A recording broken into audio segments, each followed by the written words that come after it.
Welcome to Tough Glove Boxing. I am locked in, and let's get ready to talk about it!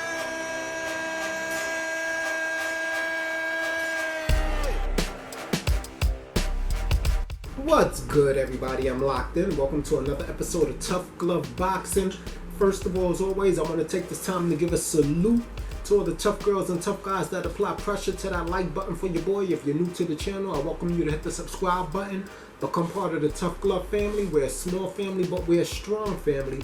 And you don't have to agree with everything I say. All you got to do is do what I do and love the sport of boxing. Now, with that said, get in the comment section out your feelings.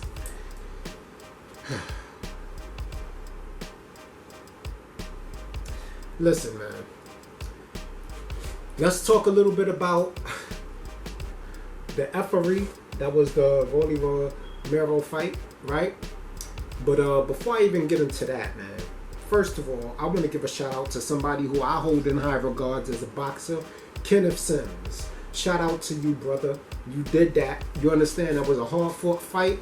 I'm glad you're getting your shine. You earned that. You understand what I'm saying? It was a hard-fought fight, but you did what you had to do. You understand? A lot of people may have felt it was a draw, right? But I have no problems with them. I wouldn't have had no problems if they would have gave it to the other gentleman as well. But the fact is, your punches were cleaner, sharper. Shout out to you. You deserved that victory. It was a great fight. Probably one of the best fights on the card, right? Now, with that said, Rolando Romero. For those of y'all, well, everybody knows, right? It's been like an explosion on YouTube ever since this guy won the WBA Super Championship belt, right? At junior welterweight. That fight was everything I hoped that it would be, with the exception of the robbery. Somebody had made a post when they announced that Rolando Romero was fighting this guy, right? Barossa. And they said Pops is going to put hands on Rolando Romero. And I replied, I need that to happen. And it happened. It happened. Here's my problem, right? Now, the name of my channel is True Unbiased Fight Fan Glove Boxing, Tough Glove Boxing. I want to know if y'all gonna give the PBC the same smoke y'all gave Canelo Alvarez. I want to know. I want to know if y'all gonna give the PBC, right? Like y'all. I want to know if y'all gonna give him the same smoke y'all give Eddie Hearn, right? I want to know if y'all gonna give him the same smoke y'all give every other promotional company that engages in cheating. Because we all know that this is the second gift that Rolando Romero was given. His claim to fame is getting knocked out by Tank. Now, if it was a legit fight for the championship, right, without all the effery, I would have supported the fight, right? But here it is. They picked somebody that they thought Rolando Romero was going to roll over, said the man was 40 years old, comes out, the man got a child that's 30 or older. Somebody explain that to me, right? But you hold the PBC on this high regard as if they're not just like any other promotional company out there trying to skew the numbers in their favor. I don't want to go on a long PBC hate and rant because I don't hate the PBC, but we got to call out the effery, right? We got to call it out. Weeks didn't just do that on his own. And if he did, maybe it's because he knew the real age of the guy and he didn't want him to take that type of damage because his real age was a lot higher than 40. Either way, the public has been bamboozled. And not only that, but now we have the WBA Super Junior welterweight title that's now going to be held for hostage. The first thing a reporter asked Rolando Romero after the so-called victory was if he had any interest in fighting Pro Grade or Josh or any of the other champions to unify. His response, and I quote, his response was, well, do I want to fight Regis? How many pay-per-views has he done? And the reporter said, I don't know. So he goes, exactly, not interested. Am I in a twilight zone? I need you. Is Rolly Romero a pay-per-view star? I need to know. Because I knew he fought pay-per-view when he fought Tank. But I thought Tank was the pay-per-view star. Tank was the one who was fighting on pay-per-view. Rolly has never fought on a pay-per-view outside of Tank fight. So that means, ask me this, is Rolly the new face of boxing? Can we call him the face of boxing now? Because he's obviously not interested in legacy. He's obviously not interested in chasing some of the other belts, which is why I think this whole crap about how he even got a title shot is for the birds. We supporting this from the PBC right now? What happened? What about all the people who went on a whim and threw their money on Barroso? What about that? Huh? What about all the people that bet their hard-earned money? Let me make sure I'm saying this guy's name right, guys. Give me 1 second. This clan. He actually has 3 losses now, if you ask me. Because we all remember when he lost to Jackson Marinez. We all saw that fight. Yeah, Barroso. Right? Ishmael Barroso. Who was a late replacement, who dropped him. Can anybody tell me this gifted fighter that they see in Rolly Romero? Because I'm not so much upset at Rolly. He didn't stop the fight. He just did what Rolly does. But we can clearly see the politics at play here. Plain as day. What about the people that bet on Ishmael? Their hard-earned money. They got robbed. And for what? Does Rolly Romero make the 140-pound division better? His claim to fame is getting knocked out by Gervonta Tank Davis. He has displayed no real skill. Every real fighter he went up against, he lost. Arguably, despite the gifts that were given to him. And he has the nerve to come out his mouth and talk about Regis pay-per-view numbers. Did you guys see the size of the crowd that was at Rolly Romero's fight?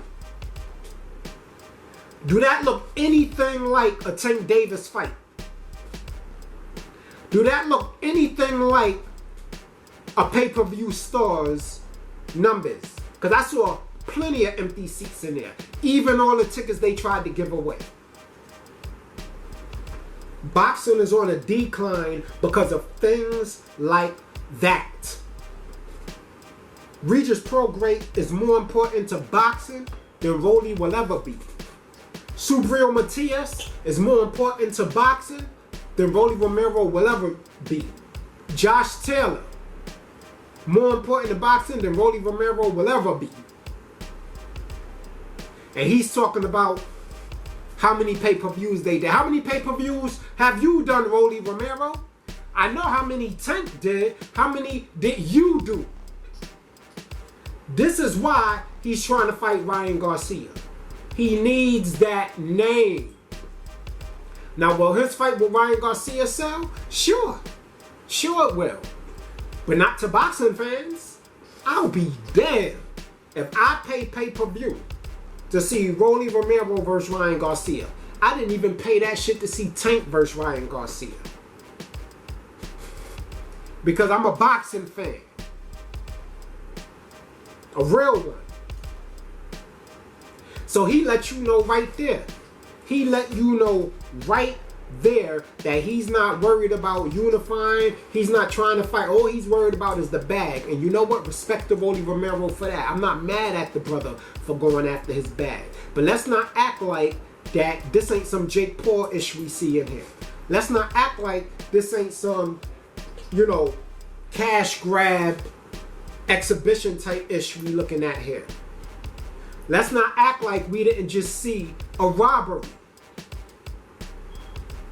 of a man who deserved to win. Rolly Romero was losing on all the scorecards. What does him being WBA super champ mean for the junior welterweight division? But things may not be as bright as Rolly would think. There's a reason why I brought up this article from Boxing Scene. Shout out to Boxing Scene. An article written, right, by Jake Donovan. I think he wrote this article just today. They posted it. So we're going to go over this article. Shout out to you, Jake Donovan. And it says, headline, O'Hara Davies, for those who don't know, has 27 fights, 2 losses, been knocked out once. He has 18 wins by way of knockout and 25 victories. He's 31 years of age. He fights in the orthodox stance. His alias is 2 Tanks. Real fighter. Right? Real fighter. Stands at 5'7". They don't have his reach here. But what it says here is O'Hara Davies team call for the WBA to order mandatory versus Rolly Romero. And they threaten legal action. So that means that they were in line to fight for that super belt. Now, a decision will have to be made regarding the next challenger for newly crowned WBA junior welterweight titleist Rolando Romero. Despite his suggestion to the contrary, Romero will have little to say in the process. Special permission was granted for the Las Vegas-based boxer to challenge for the vacant WBA 140-pound title, which he claimed in a highly controversial 9th round stoppage of #1 contender Ishmael Barroso. Let me say that again. Special permission. Why? Okay, Al. Thank Al Heyman. The fight, which headlined a May 13th Showtime main event from the Cosmopolitan in Las Vegas, was approved by the sanctioning body per a vote on May 9th to downgrade previous title holder Alberto Puello to champion in recess after unbeaten Dominican tested positive for the banned substance clomiphene. Okay. Puello was due to face Romero in a voluntary title defense at the time under the condition that the winner next faced Barroso. The drug test resulted reshuffled the deck along with specific steps for the new title claimant and immediate title defense versus the next mandatory challenger in line, England's O'Hara Davies. Mr. Barroso was allowed to replace Puello in a bout against Mr. Romero for the vacant WBA title from May 13, 2023. WBA Championship Committee Chairman Carlos Chavez noted in a written ruling obtained by BoxingScene.com. The winner of the Romero-Barroso bout will be required to defend his title against Mr. Davies no later than 120 days from May 13, 2023. So, things may not be so easy for Rolly Romero, right? But are y'all confident that that the right decision is going to be made after what just happened? Rolly Romero was gifted that championship. And Davies' team is threatening to sue the WBA under threat of legal action if they don't make that fight next. Because what I don't mind is Rolly getting his bag. But what I do mind is him having a whole championship belt, one of which he does not deserve. Just because he knows how to run his mouth. Y'all let me know how y'all feel about it. I know how a large number of you boxing fans feel about what you saw on Saturday. But we can't give PBC a slide. We see what they trying to do. Do we really want to see Tank Davis versus Rolly Romero 2? Huh? Do we really want to see that? Do we really want to see Rolly Romero versus Ryan Garcia? Is that the best fight that we can see? That's the best that PBC can give us? Another question. Is Rolly Romero a pay-per-view star? And if so, what pay-per-views has he sold? Because Tank was selling out stadiums long before fighting Rolly Romero. Tank was on pay-per-view long before Rolly Romero. So my question is Rolly Romero a pay-per-view star? Do any of you even see him as a real fighter? And how do you feel about him trying to shit on Regis Prograde, talking about how many pay-per-views has he done? Because he's not interested, he's only interested in big pay-per-view fights. But he has a belt. Anyway, this is the man that's calling out Errol Spence Jr. How many people think that Rolly Romero stands a chance against Errol Spence Jr.? How many of you would pay for an Errol Spence Jr. versus Rolly Romero fight? If Errol Spence Jr. fought Rolly Romero, his career would be a whole meme. Anyway, that's my content for today. Get in the comment section out your feelings. Let me know how you feel. Locked in. Tough Glove Boxing. I'm out.